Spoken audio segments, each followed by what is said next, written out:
ಓಂ ನಮೋ ನಾರಾಯಣ. ಓಂ ನಮೋ ನಾರಾಯಣ. ನಿನ್ನೆ SIR ಪ್ರಾರಂಭ ಆಯಿತು.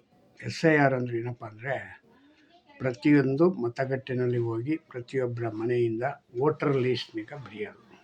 ಅದಕ್ಕೆ ಒಂದು ಫಾರಮ್ ಕೊಡ್ತಾರೆ, ಆ ಫಾರಮ್ನಿಗೆ ಫಿಲಪ್ ಮಾಡೋದು.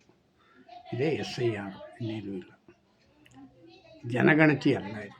SIR ವೋಟ್ ಲೀಸ್ಟ್ಗೆ ಏನು ಬೇಕೋ ಅದು ಅನುಕೂಲನೀಗ ಮಾಡಿಕೊಡೋಂಥದ್ದು. ಅದನ್ನೀಗ ಮುಖ್ಯಮಂತ್ರಿ ಮನೆಯಿಂದನೇ ಪ್ರಾರಂಭ ಮಾಡಿದ್ರು ಅಂತ ಪತ್ರಕರ್ತರು ಹೇಳ್ತಾ ಇದ್ದಾರೆ.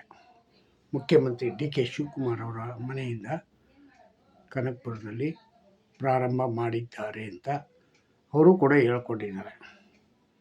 ಇದು ತುಂಬ ಒಳ್ಳೆಯ ಕಾರ್ಯಕ್ರಮ. ಇದು ಯಾವಾಗೂ 5 ವರ್ಷಕ್ಕೊಂದು ಸತಿ ಎಲ್ಲ 10 ವರ್ಷಕ್ಕೊಂದು ಸತಿ ಒಂದು ಈ ಕಾರ್ಯಕ್ರಮ ನಡೀತಾ ಇರ್ತದೆ. ಇದು ಬೆಂಗಳೂರಿಗೆ ಬೇಕಾಗಿತ್ತು. ಇದು ತುಂಬ ಏಕೆ ಅಂತಂದರೆ ಆವಾಗವಾಗ ಮನೆ ಖಾಲಿ ಮಾಡಿ ಇಲ್ಲಿಂದ ಅಲ್ಲಿಗೆ ಅಲ್ಲಿಂದ ಇಲ್ಲಿಗೆ ಶಿಫ್ಟ್ ಆಗಿರೋದ್ರಿಂದ ಜನರುಗಳು ಯಾರು ಎಲ್ಲಿದ್ದಾರೆ ಅಂತ ಗೊತ್ತಿಲ್ಲ. ಈ ಸತಿ ಒಂದು ಪಕ್ವವಾಗಿ ಒಂದು ವೋಟರ್ ಲಿಸ್ಟ್ ಆಗುತ್ತೆ. ಆಗೋದ್ರಿಂದ ತುಂಬ ಒಳ್ಳೆಯದು. ಎರಡನೇ ವಿಷಯ ಏನಪ್ಪ ಹಂಗಂದರೆ, ನಮ್ಮ ಚಿಕ್ಕಬಳ್ಳಾಪುರದ ನಾಯಕ MLA ಯಾರು MLA ಪ್ರದೀಪ್ ಈಶ್ವರ್ಗೆ ಬೇಕಾಗಿರೋ ಕೆಲಸನೇ ಅಲ್ಲ, ಬೇಡದೇ ಇರೋ ಕೆಲಸನೆಲ್ಲ ಮಾಡ್ತಾರೆ. ಅಯ್ಯಪ್ಪ, ಬೇಕಾಗಿರೋದೇನು? ಸಾರ್ವಜನಿಕವಾಗಿ ಜನರಿಗೆ, ಹಳ್ಳಿಗಳಲ್ಲಿ ಇರ್ತಕ್ಕಂಥವ್ರಿಗೆ ತೊಂದರೆ ಆಗಿರ್ತಕ್ಕಂಥದ್ದೀಗ ನಿವಾರಣೆ ಮಾಡೋದಕ್ಕೆ ಮಾತ್ರ ಹೋರಾಟ ಮಾಡಬೇಕು. ಅದು ಬಿಟ್ಬಿಟ್ಟು ತನಗಾಗಿ ತಾನು ಹೋರಾಟ ಮಾಡ್ಕೋತಾವ್ರೆ ಅಂದರೆ ಏನು?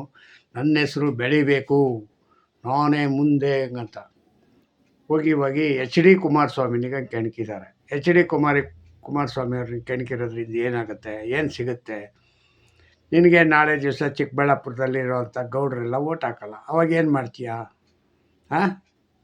ಏನಪ್ಪ ಮಾಡ್ತೀಯ? ಎಲ್ಲರನ್ನೂ ವಿರೋಧ ಕಟ್ಕೊಂಡ್ರೆ ನಿನಗೆ ಸಿಕ್ಕ ಲಾಭ ಏನು? ಹಿಂಗಾಗುತ್ತೆ. ಮತ್ತು ಎರಡನೇದು ಇನ್ನೊಂದೇನಪ್ಪ ಹಂಗಂದರೆ, ಹಿಂದೆ ಅದು ದೇವೇಗೌಡರ ಕುಟುಂಬದ ಹೊಸದಲ್ಲೇ ಇತ್ತು. ಚಿಕ್ಕಬಳ್ಳಾಪುರದಲ್ಲಿ MLAಗಳು ಎಲ್ಲ JDSನವರೇ ಇದ್ದರು, ಅರ್ಥಾಯ್ತಾ? ಆದರೆ ಅದೇನೋ ಕ್ರಮೇಣ ಸುಧಾಕರ್ ಬಂದಮೇಲೆ, ಸುಧಾಕರ್ BJPಗೆ ಬಂದಮೇಲೆ BJPಯಿಂದ ನೀನು ಇಸ್ಕೊಂಡಿದ್ಯಾ. ಅದು ಹೆಂಗೆ ಇಸ್ಕೊಂಡೋ ದೇವ್ರಿಗೆ ಗೊತ್ತು. ನಿನಗೊಂದು ಲಾಟ್ರಿ ಟಿಕೆಟ್ ಸಿಕ್ತಂಗೆ ಸಿಕ್ಕಿದೆ, ಏನೋ ಮಾಡ್ಕೊಂಡಿದ್ಯಾ, ಅರ್ಥಾಯ್ತಾ? ಯಾಕೆಂದರೆ ಚಿಕ್ಕಬಳ್ಳಾಪುರದಲ್ಲಿ ನಮ್ಮ BJP ಸುಧಾಕರ್ ಅವರು ಭಾಳ ಚೆನ್ನಾಗಿ ಕೆಲಸ ಮಾಡಿದರು ಅಂತ ಜನ ಹೇಳ್ತಾರೆ. ಆದರೆ ಈಗಲೂ ಅದನ್ನೀಗ ಪ್ರಶಂಸ್ತಾರೆ. ಆದರೆ ಯಾಕೆ ಓಟ್ ಉಲ್ಟಾಯಿತು ಅಂತ ಗೊತ್ತಿಲ್ಲ. ಅದೇ ಇದೆಯಲ್ಲ ನಿಮ್ಮ ಫ್ರೀ ಬೇಸು, ಆ ಫ್ರೀ ಬೇಸಲ್ಲಿ ಏನಾಯಿತು? ಎಲ್ಲ ನಿಮ್ಮ ಪಾಲಾಗೋಯ್ತು, ಅರ್ಥ ಆಯ್ತಾ? ಅದು ಬಿಟ್ಟರೆ ಬೇರೆ ಇನ್ನೇನೂ ಇಲ್ಲ. ಆದರೆ ಇನ್ನೊಂದು ಏನಪ್ಪ ಅಂದರೆ, ಈಗ ನಿನಗೆ ಕೇಸ್ ಯಾಕೆ ಹಾಕಲಿಲ್ಲ ಅಂತ ನನಗೆ ಕ್ವಶ್ಚನ್ ಆಗ್ಬಿಟ್ಟಿದೆ. ಗುರು ಪ್ರದೀಪ್ ಈಶ್ವರ್, ನಿನ್ನ ಮೇಲೂ ಒಂದು ಕೇಸ್ ಆಗಬೇಕಾಗಿತ್ತು, ಯಾಕೆ ಆಗಲಿಲ್ಲ? ನೀನು ಅವರ ಯಾರೋ 9 ಜನ ನೀನು ಅರೆಸ್ಟ್ ಮಾಡಿ ಜೈಲಲ್ಲಿ ಹಾಕವ್ರಲ್ಲ, ಆ ರೀತಿ ನಿನ್ನೂ ಕರ್ಕೊಂಡೋಗಿ ಹಾಕಿದ್ದಿದ್ರೆ ನಿಜವಾಗೂ ಪೊಲೀಸ್ನವ್ರಿಗೆ ಮೆಚ್ಕೋತಾ ಇದ್ದೆ. ಯಾಕೆ ಹೇಳಿ? ಯಾರಿಂದ ಜಗಳ ಆಯಿತೋ ಅವ್ರಿಗೆ ಈಚೆ ಬಿಟ್ಬಿಟ್ಟವ್ರೆ. ಜಗಳ ಮಾಡ್ದಿದ್ದವ್ರನ್ನ ತಗೊಂಡೋಗಿ ಒಳಗಡೆ ಹಾಕೋರಲ್ಲ, ಒಂದು ಚಪ್ಪಲಿ ಹೆಸರು ಅಂತ. ಚಪ್ಪಲಿ ಎಸ್ತಿದ್ದಕ್ಕೆ ಜೈಲ? ಹಬ್ಬ ಏನಪ್ಪ ಇದು ಪ್ರಪಂಚ ಹಿಂಗಾಯ್ತು? ಎಂಥ ಕಾನೂನು ಇದೆ ರೀ ನಿಮ್ಮ ಕಾಂಗ್ರೆಸ್ನಲ್ಲಿ? DK ಶಿವಕುಮಾರ್ ಅವರೇ, ನೀವಾದ್ರೂ ಆಲೋಚನೆ ಮಾಡಬೇಕಲ್ಲ, ಯಾವುದಕ್ಕೆ ಏನು ಎತ್ತ ಹಂಗಂತ. ಯಾಕೆ ನಿಮ್ಮ MLA ಮೇಲೆ ಕೇಸ್ ಆಗಲಿಲ್ಲ ಅಂತ ಯಾಕೆ ಕೇಳಲಿಲ್ಲ? ಕೇಳಬೇಕಲ್ಲ, ಕಾನೂನುಬದ್ಧವಾಗಿ ಕೇಳಬೇಕಲ್ಲ. ನಿಮ್ಮ MLA ಮಾತಾಡಿದ್ದೆಲ್ಲ ಸರಿನಾ? DK ಶಿವಕುಮಾರ್ ಅವರೇ, ಅವನು ಹೇಳ್ತಾರೆ ಏನೊಂದು ಕೂದಲನ್ನು ಕಿತ್ಕೊಳ್ಳೋಕ್ಕಾಗಲ್ಲ ನನ್ನ, ಖಬರ್ದಾರ್ ಇದು HD ಕುಮಾರಸ್ವಾಮಿ ಅಂತಾರೆ. ಏನು ಖಬರ್ದಾರು? ಏನೊಂದು ಕೂದಲು ಕಿತ್ಕೊಳ್ಳೋಕ್ಕಾಗಲ್ಲ? ನೀನು ಕೂದಲು ಕಿತ್ಕೊಳ್ಳೋಕೆ ಬಂದಿದ್ದೀರಾ ಇಲ್ಲಿ? ಸಮಾಜದವರಿಗೆ ಯಾವ ರೀತಿ ಒಳ್ಳೆ ಭಾಷೆ ಮಾತಾಡಬೇಕು ಅನ್ನೋದು ಗೊತ್ತಿಲ್ವಾ? ಒಂದು ವೇಳೆ ಇದೇ ನೀವು ಮಾತಾಡೋದೇ ಸರಿ ಹಿಂಗಂತಾದರೆ ಮತ್ತು ನಮ್ಮಂಥವರೆಲ್ಲ ಏನಾಗಬೇಕು? ನಾವೆಲ್ಲ ಎಲ್ಲಿ ಹೋಗಬೇಕು ಹೇಳಿ? ನಿಮ್ಮ ಭಾಷೆಗಳನ್ನೀಗ ತಗೊಂಡು ನಾವು ಯಾವ ರೀತಿ ಜೀರ್ಣಿಸ್ಕೋಬೇಕು ಇದನ್ನೀಗ ಕೇಳಿಸ್ಕೊಂಡು? ಇಂತಿಂಥವರೆಲ್ಲ MLA ಮಾಡಿ ಕಳಿಸ್ತೀರಲ್ಲ ಪುಣ್ಯಾತ್ಮರ, ಏನಯ್ಯ ಇದು ನಮ್ಮ ಕರ್ಮ ಹಂಗಂತ ಅನಿಸುತ್ತೆ. ಏನಿಗೆ 3 ದಿನದಿಂದ ಹೇಳೋದು ಹಂಗಂತೂ ಅನಿಸ್ತದೆ. ಆದರೆ ವಿಧಿ ಇಲ್ಲ, ಏನು ಮಾಡೋಣ? ಅವ್ರಿಗೆ ಎಲ್ಲಿ ಡಿ ಕೆ ಶಿವಕುಮಾರ್ ಅವರು ಸರ್ಕಾರದ ಅಧೀನದಲ್ಲಿ ಇರ್ತಕ್ಕಂಥ ಅಧಿಕಾರಿಗಳಿಗೆ ಹೇಳಿ ಅವ್ರಿಗೆ ಯಾರಿಗೆ ಪ್ರದೀಪ್ ಈಶ್ವರ್ನಿಗೆ FIR ಮಾಡಿರಿ, ಅವನು ಕೂಡ ಎನ್ಕ್ವೈರಿಗೆ ಹಾಕ್ಕೊಳ್ರಿ ಹಿಂಗಂತ ಎಲ್ಲಿವರೆಗೂ ಹೇಳಲ್ವೋ ಅಲ್ಲಿವರೆಗೂ ಜನ ಇವ್ರ ಮೇಲೆ ಸಡ್ದೆ ಇದ್ದು ನೀವು ಕೂಡ ಎಲ್ಲರೂ ಎಲ್ಲೆಲ್ಲಿ ಏನು ಮೌನ ಚಳವಳಿ ಮಾಡಬೇಕು, ಮಾತೇ ಆಡಬಾರ್ದು ಯಾರೂ. ಆ ರೀತಿ ಚಳವಳಿ ಮಾಡಿ ಇವ್ರಿಗೆ ಎಲ್ಲರನ್ನೂ ಒಳಗಾಕಬೇಕು. ಯಾಕೆಂಗಂದರೆ ಇವ್ರು ಮಾತಾಡಿದ್ರೆ ಇದು ಬೇಡದೇ ಇರ್ತಕ್ಕಂಥ ವಿಷಯಗಳು. ಇವ್ರಿಗೆ ಹಂಗೆ ನೀವು ಇದನ್ನು ಮಾಡೋದು ಹೇಳಿ ಆಯಿತಾ. ಒಂದು ಎರಡನೇದು, ಡಿ ಕೆ ಶಿವಕುಮಾರ್ ಅವರು ಬಿಡದಿನಲ್ಲಿ ರೈತರ ಚಳವಳಿ ಜಾಸ್ತಿ ಆಗ್ತಾಯಿದ್ರು ನೀವು ಆ ಕಡೆ ಒಂಚೂರು ತಲೆ ಕೊಡದೆ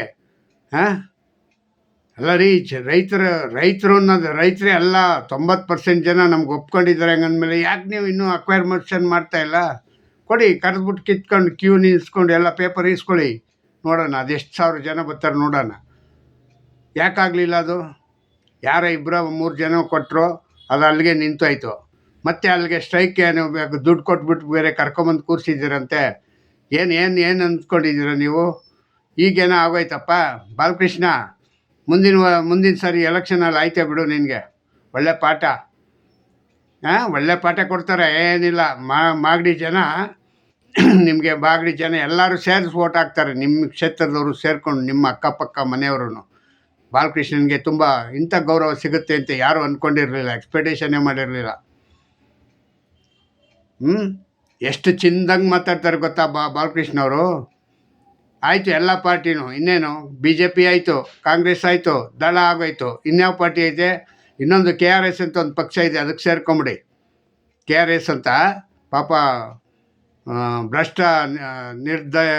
ಭ್ರಷ್ಟನಿಗೆ ನಾನು ನಿರ್ಮೂಲನೆ ಮಾಡ್ತೀನಿ ಅಂತ ಹೋರಾಟ ಮಾಡೋದು ಒಂದು ಪಕ್ಷ ಬಂದೈತೆ, ಅದಕ್ಕೆ ಸೇರ್ಕೊಂಬಿಡಿ ನೀವು ಇವರೇ ಬಾಲಕೃಷ್ಣ ಅವರೇ. ಯಾಕೆಂದರೆ ಎಲ್ಲ ಪಾರ್ಟಿನೂ ಆಯ್ತಲ್ಲ. ಇನ್ನೂ ನೆಕ್ಸ್ಟು ಇಲ್ಲಿಂದ ಇಲ್ಲಿಗೆ ಜಂಪ್ ಆಯಿತು, ಸಾಕಾಗೋಯ್ತು. 3 ಸತಿ ಗೆದ್ದರೆ 4 ಸತಿ ಗೆದ್ರ, 4 ಸತಿ ಗೆಲ್ಲಕ್ಕೆ 3 ಪಾರ್ಟಿ ಚೇಂಜ್ ಮಾಡಿದ್ದೀರ. ಅರ್ಥ ಆಯ್ತಾ? ನೀವು ಸಾರ್ವಜನಿಕವಾಗಿ ಕ್ಷಮೆ ಕೇಳಬೇಕು. ನಾನು ಮಾಡ್ತಾ ಇರೋದು ತಪ್ಪು, ರೈತರಿಗೆ ನಾನು ಅನ್ಯಾಯ ಮಾಡ್ತಾಯಿದ್ದೀನಿ ಹಿಂಗಂತ. ಅಲ್ಲಿವರೆಗೂ ನಿಮಗೆ ಶಿಕ್ಷೆ ನಿಮಗೆ ತಪ್ಪಿಸಲ್ಲ, ಗ್ಯಾರಂಟಿ ತಪ್ಪಿಸಲ್ಲ. ನಿಮಗೆ ನೆಕ್ಸ್ಟ್ ಇಯರ್ಗೆ 28ಕ್ಕೆ ಕಾಂಗ್ರೆಸ್ ಭಾರೀ ಬಹುಮತದಿಂದ ಇಡೀ ರಾಜ್ಯದಲ್ಲೇ ಎಲ್ಲ ಕಡೆಗೂ, ಯಾಕೆ ಹೇಳಿ, ಬಿಡದಿ ಕೇಸು ರಾಜ್ಯದ ಎಲ್ಲ ಕಡೆ ರೈತರಿಗೆ ಮುಟ್ಟಿದೆ, ಮನ ಮುಟ್ಟಂಗಾಗಿದೆ. ನಿಮ್ಮನ್ನೆಲ್ಲರೂ ಕೊಡ್ತಾರೆ ಪಾಠ.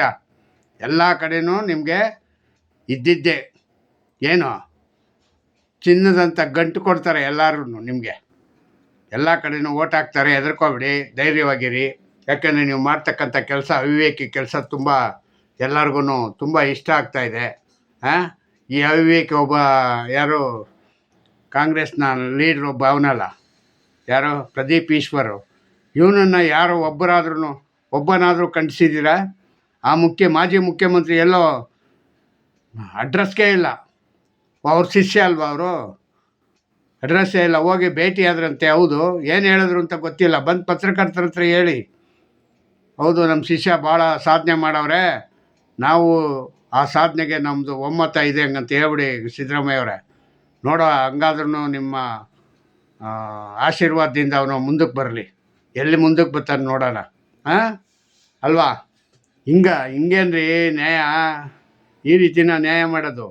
ಈ ರೀತಿನ ಪಂಚಾಯಿತಿ ಅಲ್ಲ. ಒಬ್ಬ ಕೇಂದ್ರ ಮಂತ್ರಿನಿಗ ಮತ್ತು ಇವ್ರನಿಗೆ ಅವ್ರ ಬಗ್ಗೆ ಏನು ಅಂತ ಆಳವಾಗಿ ತಿಳ್ಕೊಳ್ದೆ ವಿಷಯನಿಗ ಅವ್ರು ಮಾಡಿರ್ತಕ್ಕಂಥ ಕಾರ್ಯಕ್ರಮಗಳು ನಿಮ್ಮ ಕರ್ನಾಟಕ 25,000 ಕೋಟಿನಿಗ ಇದನ್ನು ಮಾಡಿದ್ರು. ಸಾರಾಯಿ ಬಂದ್ ಮಾಡಿದ್ರು, ಮತ್ತು ಲಾಟ್ರಿ ಟಿಕೆಟ್ ಬಂದ್ ಮಾಡಿದ್ರು, ಮತ್ತು ಇನ್ನು ಇತರ ಕಾರ್ಯಕ್ರಮಗಳು ಬೇಜಾನ್ ಮಾಡಿದ್ರು. ಏನು ಪ್ರಯೋಜನ? ಅಂಥವನ್ನಿಗ ನೀವು ದೂಷಣೆ ಮಾಡ್ತೀರ. ಹಂಗಂತಂದರೆ ನಿಮಗೆ ಬಾಯಿಗೆ ಏನಾದ್ರೂ ಇಟ್ಕೊಂಡಿದ್ದೀರಾ? ತೊಳ್ಕೊಂಡು ಮಾತಾಡಬೇಕು. ಕುಮಾರಸ್ವಾಮಿ ಮಾತಾಡಬೇಕು ಅಂದರೆ ನಾಲ್ಗೆ ಬಾಯಿ ಎಲ್ಲ ತೊಳ್ಕೊಂಡು ಕುಮಾರಸ್ವಾಮಿ ವಿಷಯ ಮಾತಾಡಬೇಕು ಅಂತ ಒಬ್ಬ ನಾಯಕ. ಅವನ ಲೆಕ್ಕಕ್ಕಿಲ್ದಿದ್ದಂಗೆ ಮಾತಾಡ್ತಿರಲ್ಲ. ನಿಮ್ಗೇನಾದ್ರೂ ಒಂದು ಚೂರು ಬುದ್ಧಿ ಇದೆಯಾ? ಬುದ್ಧಿ ಇದೆ ಅಂದರೆ ಡಿ ಕೆ ಶಿವಕುಮಾರ್ ಅವರೇ ನೀವು ಹೇಳ್ಬೇಕ್ರಿ. ಏನೋ ಇದು ಅಸಹ್ಯ ಪಕ್ಷದಲ್ಲಿ ಡ್ಯಾಮೇಜ್ ಮಾಡ್ತಾ ಇದೆಯಾ, ಈ ಥರ ಎಲ್ಲ ಮಾತಾಡಬಾರ್ದು, ಇದು ಒಳ್ಳೆಯದಲ್ಲ ಹಂಗಂತ ಹೇಳೋಕ್ಕಾಗಲ್ವಾ? ಇದು ಹೇಳಕ್ಕೆ ಬರಲ್ವಾ ನಿಮ್ಗಳಿಗೆ? ಇಲ್ಲ ಅಂದರೆ ನೀವು ಅದೇ ರೀತಿ ಅವನ ಜೊತೆಗೆ, ಆ ಹುಚ್ಚನ ಜೊತೆಗೆ ನೀವು ಒಬ್ಬರು ಹುಚ್ಚರಾಗ್ಬಿಡಿ. ಹೇಳ್ತೀನಿ, ಅವ ದೊಡ್ಡ ಹುಚ್ಚ ವೆಂಕಟ್ ಇದ್ನಲ್ಲ, ಅವ್ರ ಅಣ್ಣ ಇವನು. ಅವನು ಹಂಗೆ ಸುಮ್ಮನೆ ಕುಣಿಯೋನು, ಕೂಗವನು, ಕಿರ್ಚವನು. ಹಂಗೆ ಇವನು ಕುಣ್ಕೊಂಡು ಕೂಗ್ಕೊಂಡು ಕಿರ್ಚ್ಕೊಂಡು ಹೋಗವನೆ. ಏನಿದು ಸ್ವಪ್ರತಿಷ್ಠೆಯಿಂದ ಒಂದು ಕೇಸ್ನೀಗ ದಾಖಲು ಮಾಡ್ಕೊಳ್ಳೋಕೆ ಏನಾಗಿತ್ತು ಪೊಲೀಸ್ನವ್ರಿಗೆ? ಹಾಂ, ಕೇಸ್ ದಾಖಲಾಕೋಬೇಕಲ್ಲ. ಕೋರ್ಟ್ ಏನು ನ್ಯಾಯ ತೀರ್ಪು ಕೊಡುತ್ತೆ ಕೊಡಲಿ. ಹೌದು, ಈತನಿಂದನೇ ಇದು ಜಗಳ ಆಯಿತು ಅಂತ ಬರೀ ಅಷ್ಟೇ, ಇನ್ನೇನು ಬೇಡ, ಅದನ್ನು ಮಾಡ್ಕೊಳಕ್ಕಾಗಲ್ವಾ? ಏನಪ್ಪ ನಿಮಗೆ ನಾನು ಏನು ಹೇಳೋದು ಅಂತಲೇ ಅರ್ಥ ಆಗಿಲ್ಲ. ಇಷ್ಟು ಹೇಳಿ ನನ್ನ ಮಾತಿಗ ಇಷ್ಟು